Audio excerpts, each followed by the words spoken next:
Assalamualaikum warahmatullahi wabarakatuh. Untuk kali ini, saya akan membahas mengenai akad ijarah sebagai tugas dari akuntansi syariah. Sebelumnya, perkenalkan nama saya Dela Santika dengan nomor induk mahasiswa C1F018038 dari program studi Ekonomi Islam Fakultas Ekonomi dan Bisnis Universitas Jambi. Baiklah, di sini ada beberapa poin yang akan dijelaskan, yaitu yang pertama pengertian akad ijarah, yang kedua jenis akad ijarah, yang ketiga dasar syariah akad ijarah, yang keempat perlakuan akuntansi menurut PSAK 107, dan yang kelima ilustrasi mengenai kasus akad ijarah. Pengertian akad ijarah. Ijarah adalah akad pemindahan hak guna atas barang atau jasa dalam tanggungan waktu tertentu yang diikuti dengan pembayaran upah atau biaya sewa tanpa disertai dengan perpindahan hak milik atas barang itu sendiri. Al-ijarah berasal dari kata al-ajru yang arti menurut bahasanya adalah al-iwad, dalam bahasa Indonesia berarti ganti dan upah. Jenis akad ijarah. Yang pertama, ijarah adalah kegiatan sewa menyewa objek ijarah tanpa adanya perpindahan dari hak kepemilikan barang atau aset. 2. Ijarah muntahiyah bitamlik adalah ijarah dengan janji atau wa'ad, perpindahan kepemilikan barang yang diijarahkan pada saat tertentu. 3. Jual dan ijarah adalah transaksi untuk menjual objek ijarah kepada pihak lain, dan selanjutnya sewa kembali objek yang sudah dijual tersebut. 4. Ijarah lanjut adalah menyewakan lebih lanjut kepada pihak lain terhadap aset atau barang yang sebelumnya disewakan dari pemilik. Dasar syariah akad ijarah. Yang pertama dalam Al-Quran, yang artinya tempatkanlah mereka atau para istri di mana kamu bertempat tinggal menurut kemampuanmu, dan janganlah kamu menyusahkan mereka untuk menyempitkan hati mereka. Dan jika mereka atau istri-istri yang sudah ditalak itu sedang hamil, maka berikanlah kepada mereka nafkahnya hingga mereka bersalin.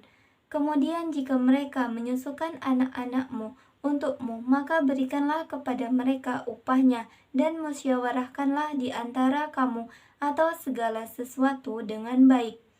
Dan jika kamu menemui kesulitan, maka perempuan lain boleh menyusukan anak itu untuknya.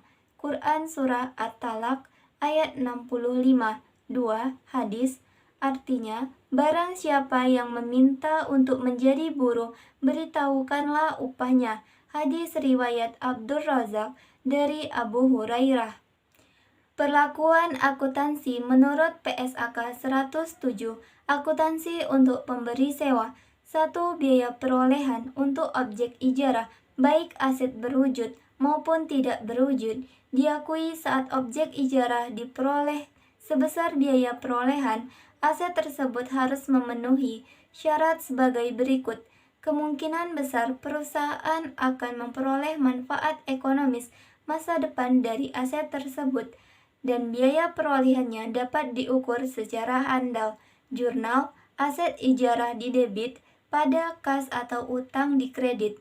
2. Pendapatan sewa diakui pada saat manfaat atas aset telah diserahkan kepada penyewa pada akhir periode pelaporan.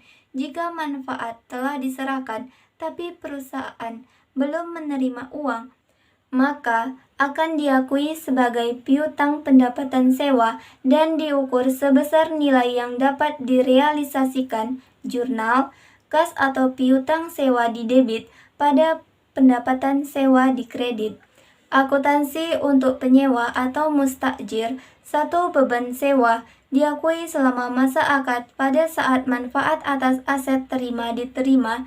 Jurnal pencatatan beban sewa di debit pada kas atau utang di kredit.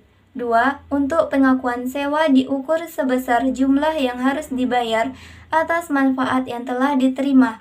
Biaya pemeliharaan objek ijarah yang disepakati dalam akad menjadi tanggungan penyewa, diakui sebagai beban pada saat terjadinya. Sedangkan dalam ijarah muntahiyah bitamlik, melalui penjualan objek ijarah secara bertahap, biaya pemeliharaan objek ijarah yang menjadi beban penyewa akan meningkat sejalan dengan peningkatan kepemilikan objek ijarah. Jurnal, beban pemeliharaan ijarah pada kas atau utang atau perlengkapan. Ilustrasi kasus akad ijarah. Transaksi tanggal 2 Januari 2007, pemberi sewa dan penyewa menandatangani akad ijarah atas mobil selama 3 tahun.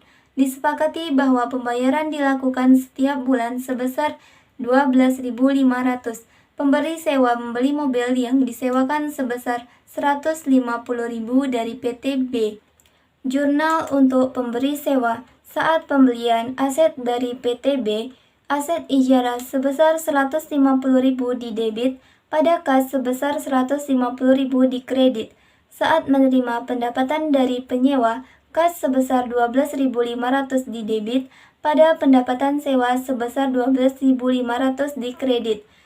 Jurnal untuk penyewa, beban sewa sebesar 12.500 didebit, pada kas sebesar 12.500 dikredit. Baiklah, sekian dari saya. Wassalamualaikum warahmatullahi wabarakatuh.